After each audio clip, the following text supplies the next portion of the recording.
Hello, good evening. This is Myesha Marie coming to do our reading the Bible together. And this evening we'll be reading 2 Samuel chapter 1 from the New Living Translation. We're still in the Old Testament, but we're going to go ahead on with the book of Samuel. And so we're going to go ahead and get started.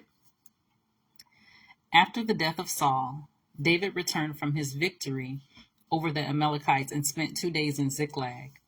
On the third day, a man arrived from Saul's army camp. He had torn his clothes and put dirt on his head to show that he was in mourning. He fell to the ground before David in deep respect. "Where have you come from?" David asked. "I escaped from the Israelite camp," the man replied. "What happened?" David demanded. "Tell me how the battle went."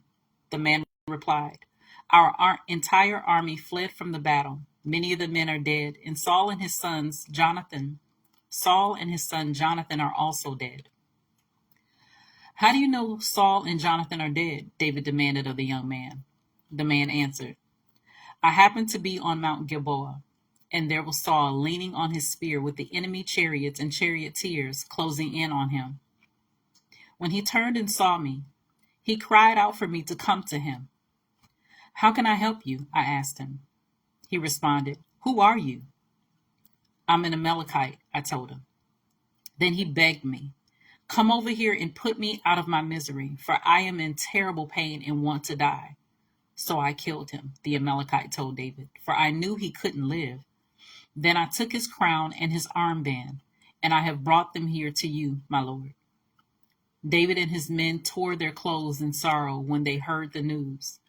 They mourned and wept and fasted all day for Saul and his son Jonathan, and for the Lord's army and the nation of Israel, because they had died by the sword that day. Then David said to the young man who had brought the news, "Where are you from?" And he replied, "I am a foreigner, an Amalekite who lives in your land." "Why were you not afraid to kill the Lord's anointed one?" David asked.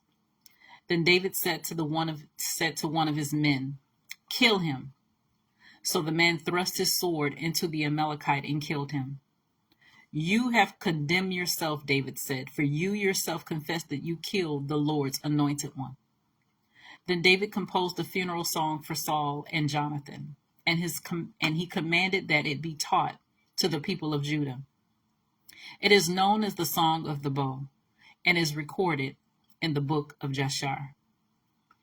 "Your pride and joy, O Israel, lies dead on the hills. Oh, how the mighty heroes have fallen. Don't announce the news in Gath. Don't proclaim it in the streets of Ashkelon, or the daughters of the Philistines will rejoice and the pagans will laugh in triumph.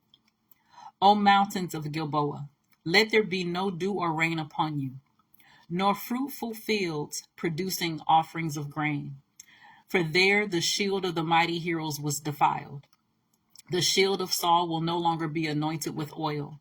The bow of Jonathan was powerful, and the sword of Saul did its mighty work. They shed the blood of their enemies and pierced the bodies of mighty heroes. How beloved and gracious were Saul and Jonathan. They were together in life and in death.